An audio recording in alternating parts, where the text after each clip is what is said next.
और मोशन भी हमारा दो टाइप का होता है। तो आज मैं आपको बताने वाली हूँ मैकेनिक्स के बारे में। ओके, तो फर्स्ट ऑफ ऑल मैकेनिक्स जो होता है उसमें हम सिस्टम जो होता है या फिर हमारा कोई भी ऑब्जेक्ट जो होता है उसके बारे में स्टडी करके हम उस ऑब्जेक्ट या सिस्टम के बारे में बताते हैं कि वो हमारा मोशन पर है या रेस्ट। ओके, तो इसमें दो चीज़ें आपको होती है। फर्स्ट तो होती है कि study of system and rest.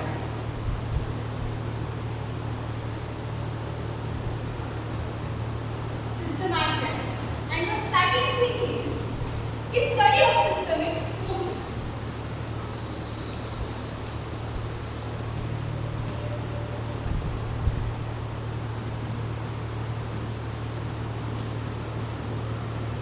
अब आप ये जानना तो चाहोगे, अच्छा मैम हम study of system and rest में पढ़ रहे हैं उसको हम बोलेंगे। देखो, अगर हम कोई भी ऑब्जेक्ट है उस या फिर कोई सिस्टम है उसकी स्टडी अगर रेस्ट में करते हैं तो हम मेनली उसको बोलते हैं स्टेटिस्टिक्स। क्या बोलते हैं? स्टेटिस्टिक्स। और जब हमारा कोई भी ऑब्जेक्ट जो है कोई भी या फिर सिस्टम है और अगर वो मोशन में है तो उसको हम बोलते हैं, उसमें हम दो चीज़ों के बारे में बात करते हैं। एक तो हम कॉज ऑफ मोशन की बात करते हैं और दूसरा हम विदाउट कॉज ऑफ मोशन। अच्छा, ये कॉज ऑफ मोशन और विदाउट कॉज ऑफ मोशन है।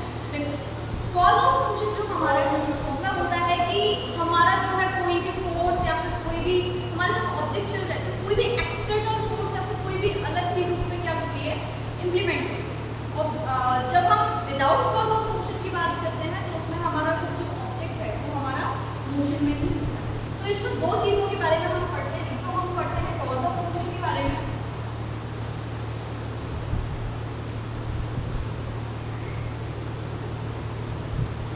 दूसरा हमारा होता है विदाउट कॉज।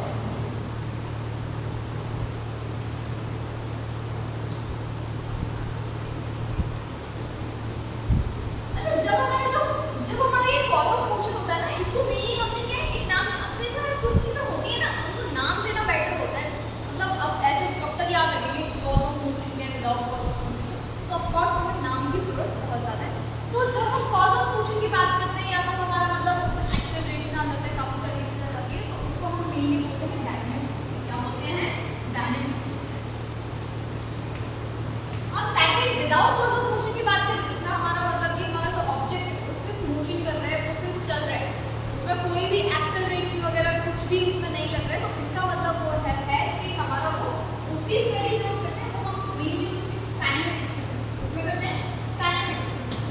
अच्छा ठीक है, अब आप बोलेंगे ठीक है मैम इतना तो पता कर लिया, अब इसके बाद हम कहाँ से शुरू करेंगे? जैसे कि आपने वैसे तो हम देखो फिजिक्स ना बहुत पहले से पढ़ते आ रहे हैं, हमने 6 में पढ़ी, 7 में भी, 8 में भी, हर किसी में फिजिक्स ना फिजिक्स के चैप्टर्स होते ही है ना। अब इसमें जो है इसमें हम डेली 11th क्लास में हमारा देखो स्टार्टिंग होता है काइनेमेटिक्स से, मोशन का स्ट्रेट लाइन, फिर हम उसको पढ़ते हैं 2D प्लेन में, फिर उसको हम पढ़ते हैं 3D प्लेन में, उसके बाद हमारा WP आ जाता है, उसके बाद हमारा NLM वगैरह ये सारे चैप्टर्स आ जाते हैं। और देखो सबसे बड़ी इंटरेस्टिंग बात ये है कि अगर आप इस चैप्टर को नहीं पढ़ने वाले ना तो आपको आगे का कुछ भी समझ में आ जाएगा। तो बेटर है कि आप इस चैप्टर को सबसे पहले पढ़ें। और हाँ, जब मैं आपको ये बता रही हूँ कि हाँ आपको इस चैप्टर को अच्छे से पढ़ना है, इसका मतलब कि मैं ये सोच के चल रही हूँ कि आपको मैथमेटिकल टूल्स तो बहुत अच्छे से आ जाएगा। मैथमेटिकल टूल्स वो बेसिकली चीज़ होती है जिसमें हम मतलब कि हमारे उसके बारे में पढ़ते हैं, मैथमेटिक्स जो कि हम फिजिक्स में यूज़ करते हैं। अच्छा देखो, फिजिक्स और मैथमेटिक्स जो है ना दोनों कोरिलेट करते हैं। अगर आपको मैथ्स नहीं आता आप फिजिक्स पढ़ नहीं सकते, ठीक है। तो पहली चीज़ ये कि आपको मैथ्स अच्छा आना चाहिए, और दूसरी चीज़ ये कि हम फिजिक्स को यहाँ पे सीखने वाले हैं और वो भी बहुत अच्छे से सीखने वाले हैं, ठीक है।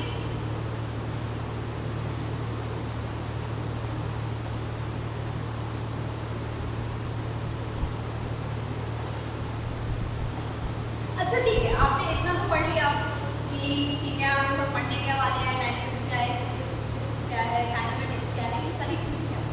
अब हमारा शुरू हम करते हैं 9th क्लास से। मैं आपको रिलेट करती हूँ, आपने 9th क्लास में ना रेस्ट ऑफ मोशन को जरूर पढ़ा है ना। आपको पता है कि रेस्ट की वही हम बोरिंग सी डेफिनेशन जो पढ़ते आ रहे हैं, क्या होती है रेस्ट की डेफिनेशन, कि जब आपका जो ऑब्जेक्ट इसका वो रेस्ट पे हो but with respect to ground और एनी ऑब्जर्वर, उसको हम बोलते हैं रेस्ट। मतलब आप बोलेंगे कि मैडम इसका मतलब क्या है,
with respect to the ground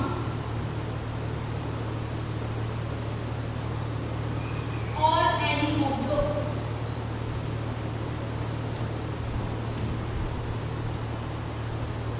That is, अब मोशन क्या है? चलो ठीक है, मोशन की बात करते हैं। मान लो भाई बाहर खड़ा है आदमी, है ना, बाहर खड़ा है और वो देखते हैं कि हाँ यार आप देखो ये बस में जा रहे हैं, तो उसको बस कैसे मोशन देती है। अब ये मोशन में कब देखेगी उसको कि जाहिर सी बात है उस आदमी के रेस्पेक्ट में या फिर हम ग्राउंड के रेस्पेक्ट में बात करते हैं कि हमारा जो ऑब्जेक्ट है वो मोशन है। समझ में आया? ठीक है, मोशन क्या होता है?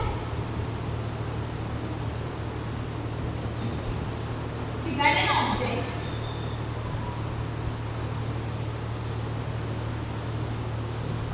is in motion with respect to observer or the ground. ठीक है, इतनी आपने बात कर ली। और दूसरी चीज मैं आपको मोस्ट इंपॉर्टेंट चीज बता दूं कि रेस्ट और मोशन जो होता है रिलेटेड होता है। कैसे होता है? रिलेटेड। आप ये बोलो कि नहीं मैडम ये रेस्ट पे है तो ये रेस्ट पे, ऐसा नहीं होता। अच्छा मैम हम अर्थ पे, ठीक है, अर्थ पे है तो जाहिर सी बात है यहाँ पे अगर कोई भी, अगर मैं किसी और उसके सैटेलाइट के कंपैरिजन में या कोई प्लैनेट के कंपैरिजन में देखूँ तो अर्थ में अर्थ मोशन है, तो जाहिर सी बात है अगर उसमें जितने भी ऑब्जेक्ट होंगे सब मोशन में ही होंगे। अगर कोई बंदा स्पेस में खड़ा होकर देखेगा तो भाई सब उसको मोशन में देखेगा। क्यों देखेगा? क्योंकि हमारी अर्थ घूमती। तो इसका मतलब ये नहीं है कि अगर हमारी अर्थ पे कोई चीज़ रेस्ट पे है तो वो रेस्ट पे ही हो सकती है, ऐसा नहीं है। हम किसके रेस्पेक्ट में बात करें, सबसे इंपॉर्टेंट चीज़ हमारी ये है। समझ में आया? First thing is that rest and motion is related.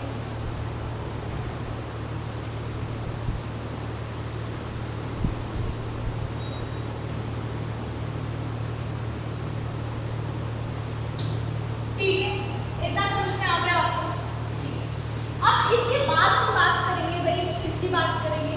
अच्छा ठीक है मैम हम कर रहे हैं इसको, लेकिन कैसे ऑब्जेक्ट के लिए बात कर रहे हैं? देखो 9th क्लास में अभी 9th क्लास में जो आपने पढ़ा होगा ना वहाँ पे पॉइंट ऑफ मास के बारे में पढ़ाई करी है ना, कि भाई एक ऑब्जेक्ट कैसा है, पॉइंट ऑब्जेक्ट है, मतलब कि उसके पास कोई डायमेंशन है। अच्छा एक बात याद रखना, पॉइंट ऑब्जेक्ट जो होता है, पॉइंट मास जो होता है ना, उसके पास कोई भी डायमेंशन नहीं होती, वो जीरो डायमेंशन में होता है। और ये एक हाइपोथेटिकल कॉन्सेप्ट है, ये ऐसा सच में होता है। अच्छा आप ही बताओ मुझे कि कोई ऐसा दुनिया का ऑब्जेक्ट है जिसकी डायमेंशन ना नहीं है ना, तो इसका मतलब क्या है कि वो एक हाइपोथेटिकल कॉन्सेप्ट है, सिर्फ हमको समझाना चाह रहे हो। क्या समझाना चाह रहे हैं? कि हाँ भाई हमारा जो ऑब्जेक्ट है उसके बारे में रेस्ट ऑफ मोशन बता देता है, पॉइंट ऑब्जेक्ट। ठीक है भाई, आपने ये बात कर ली। अच्छा आप पूछोगे ना कि मैम चलो इतना तो आपने बता दिया, रेस्ट ऑफ मोशन भी बता दिया, आपने पॉइंट ऑब्जेक्ट भी बता दिया कि क्या होता है। पॉइंट ऑब्जेक्ट होता है जिसकी कोई डायमेंशन नहीं होती है। अब आप मैम इसके बाद आप क्या करते हैं? अब मैं आपको बताऊंगी फ्रेम ऑफ रिफरेंस। अब देखो फ्रेम ऑफ रिफरेंस सबसे बड़ी बात ये आ जाती है, फ्रेम ऑफ रिफरेंस होता क्या है? फ्रेम ऑफ रिफरेंस होता है कि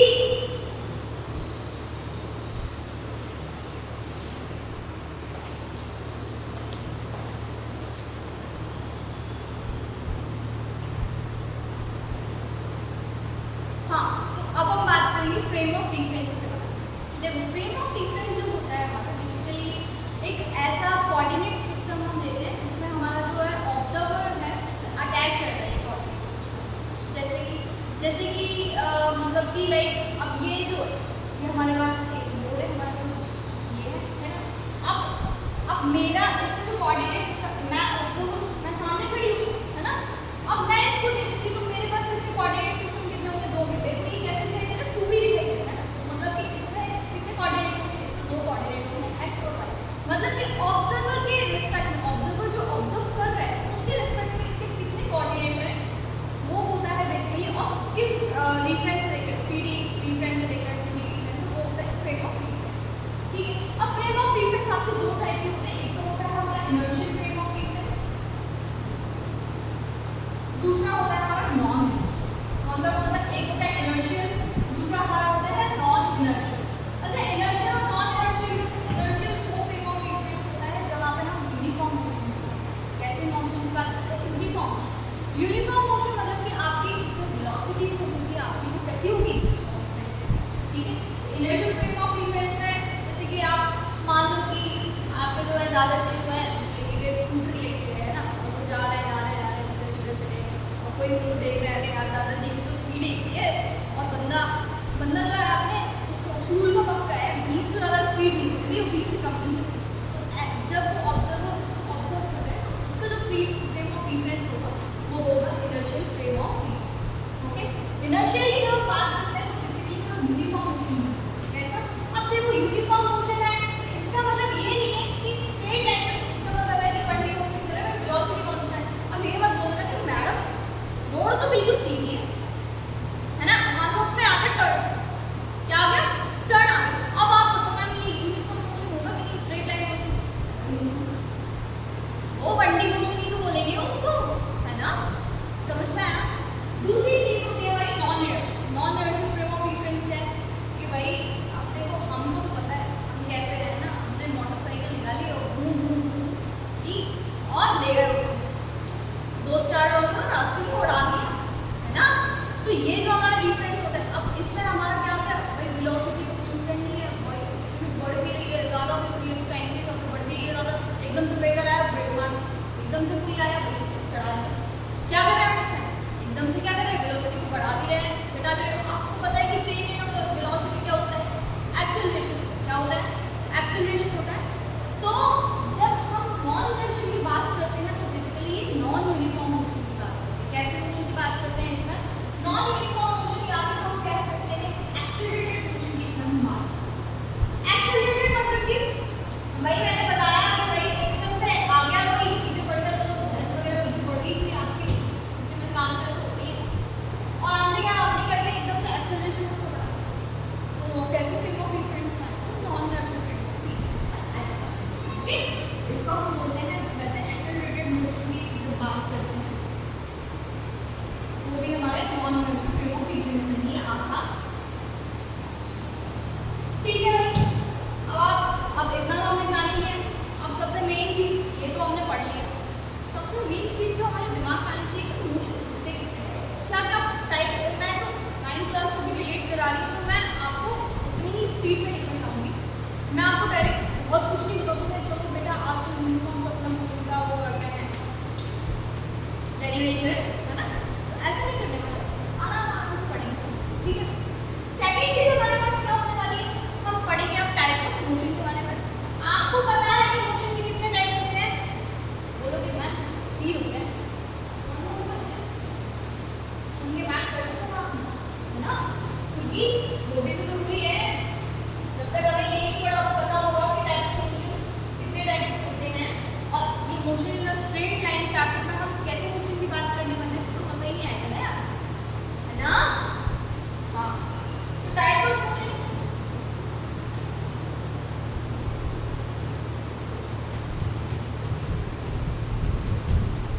इसमें पहले तो हमारा आता है बंडी मोशन,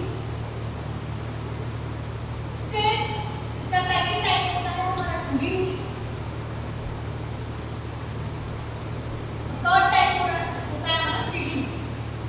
जैसे कि आप नाम से समझते होंगे कि 1D 2D 3D की हम क्या बात करें, 1D मोशन की, 1D मोशन मतलब स्ट्रेट लाइन में जब हमारा ऑब्जेक्ट ट्रैवल करता है।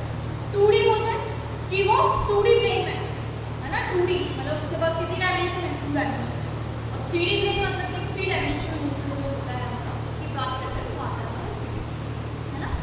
क्या कुछ होगा 1D मोशन में सिर्फ आपका एक ही कोऑर्डिनेट होगा, या तो आप एक्स कोऑर्डिनेट की बात कर सकते हैं या फिर आप वाई कोऑर्डिनेट की बात कर सकते हैं, इससे अलावा कोई भी कोऑर्डिनेट की बात नहीं कर सकते, ठीक है। समझ में आ गया, ओके मैम। 2D आपको समझ में आ गया, 2D मोशन मतलब कि ऐसा हो गया आपका, है ना, ऐसा हो गया मतलब कि x और y, कौन सा x plane, x axis, y axis, तो ये हमारा कौन सा प्लेन हो गया, एक प्लेन हो गया, और ये आता है आपका 2D मोशन।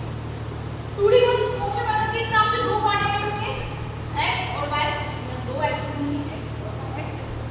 3D मोशन की ये एक हो गया, एक हो गया, और एक जो नीचे ऐसे चला जा रहा है, 3D मोशन में इमेजिनरी बना दी हूँ, मेरे को स्क्रीन आना होता है तो क्या बना देती हूँ, है ना, भगवान की तरफ याद नहीं होगा, दिया नहीं, ठीक है।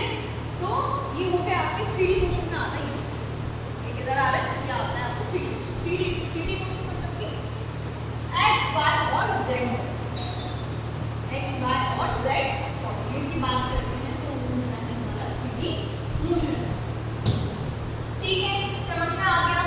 अच्छा मुझे आप ये बताओ, अगर मैं 3D मोशन की बात करूँ और मैंने क्या बोलते हैं इसमें अगर एक ही कोऑर्डिनेट को चेंज किया, मान लो एक या दो कोऑर्डिनेट को चेंज कर दिया, तो वो 3D मोशन होगा कि नहीं, इसका आंसर आप मुझे देने वाले हैं, मैं नहीं, मैं तो दूंगी लेकिन आपके देने के बाद फिर मैं आपको देखा, समझ में आ गया आपको।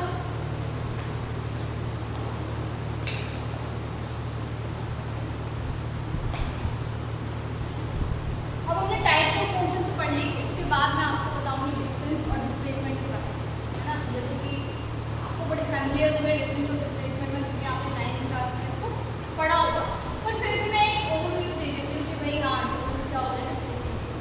देखो डिस्टेंस में ये आपने 9th क्लास में एक डेफिनेशन पढ़ी होगी कि total path length travelled bye an object. What is distance? Total path length that is traveled by a object।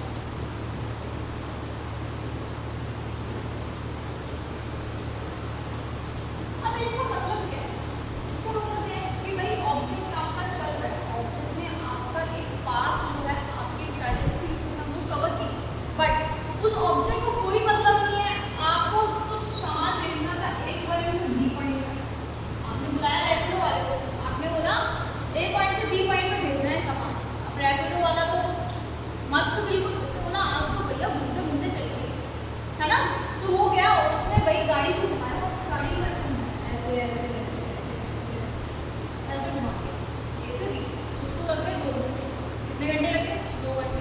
अब उसने जो है ये जो पाथ है इसको कवर किया, इसको ये 30 किलोमीटर का एज्यूम करो कि कवर किया, तो मेनली ये जो पाथ है उसने कवर किया है वो 30 किलोमीटर की है, जिसको हम बोलेंगे डिस्टेंस, है ना। अब आप बोलोगे यार रैपिडो वाला तो बड़ा पागल था, मैं बोलूँगी कैसे? मैडम एक बात बताओ, रैपिडो वाला ए से बी तक भी तो जा सकता है, तो सीधा, है ना, क्या लोग थी कि उसने क्यों इतना पाथ लेंथ कवर किया? यही तो बोलोगे आप, बोलोगे कि मैम ये एक से बी पे भी तो डायरेक्ट जा सकता था, है ना, टाइम भी कम लगता और हमारा पेट्रोल भी इतना ज़्यादा खर्च नहीं होता और जल्दी काम भी हो जाता उसका। ये तो बोलोगी, लेकिन मैं बोलूँगी उसके पास वो अगर डिस्टेंस और डिस्प्लेसमेंट पढ़ लेता ना तो वो जल्दी जाता, लेकिन उसको पढ़ा नहीं ना, इसलिए मैं आपको बोल रही हूँ कि आप बिल्कुल पढ़े ध्यान दीजिए, आप उसको अच्छे से पढ़िए। तो डिस्प्लेसमेंट आपने पढ़ा होगा 9th क्लास में, डिस्प्लेसमेंट जो होता है shortest path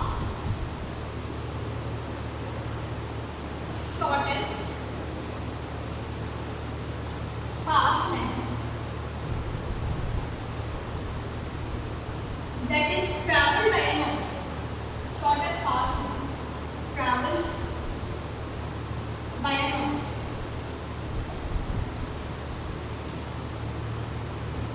that is called displacement। समझना क्या समझना, एक बार फिर से आपको दे देती हूँ, मैंने आज आपको पढ़ाया क्या, इसके बाद मैं आपको नेक्स्ट वीडियो में बताऊँगी।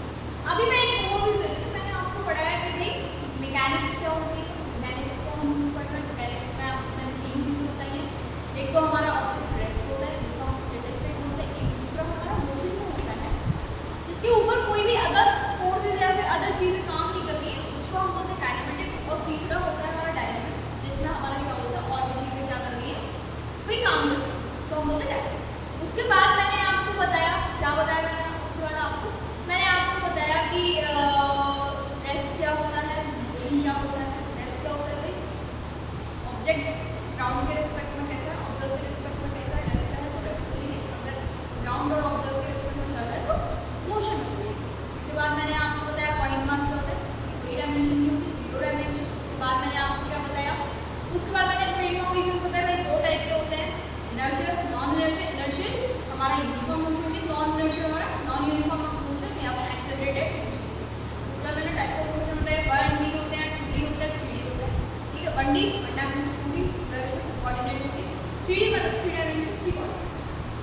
ठीक है। और मैंने डिस्प्लेसमेंट अब नेक्स्ट वीडियो में हम ये जानेंगे डिस्टेंस और डिस्प्लेसमेंट के न्यूमेरिकल्स कैसे करते हैं, और उसके बाद आगे हम इस चैप्टर को पढ़ने वाले हैं। समझ में आ गया? तो यहाँ तक जो है आप बहुत अच्छे से पढ़ने वाले हैं। और हाँ, मैं आपको न्यूमेरिकल्स भी दूँगी, अच्छे से दूँगी, तो आप उनको प्लीज़ प्रैक्टिस कीजिए और इतने ज़्यादा न्यूमेरिकल्स की कीजिए कि भाई आप आगे आप इस चैप्टर को भी देखना। और हाँ, ये वीडियो ज़रूर देखिए, क्योंकि भाई इसका ये चैप्टर खराब हो गया ना, उसको खराब हो गया, कुछ नहीं हो सकता उसका। फिर वो बच्चा फिर हमारा कहाँ भी घबराता है, तो हमारा बच्चा 11th तो पूरी उसकी पूरी, उसके बाद उसको 12th भी उठ जाता है।